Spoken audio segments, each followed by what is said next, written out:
Dağlar bize düz olur mu? Yar gelmezse ne olur?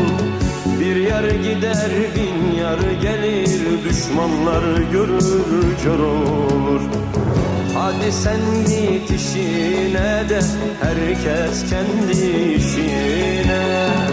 Dağlarımda zulüm var mı? Düşemem yar peşine. Hadi sen git işine de herkes kendi işine.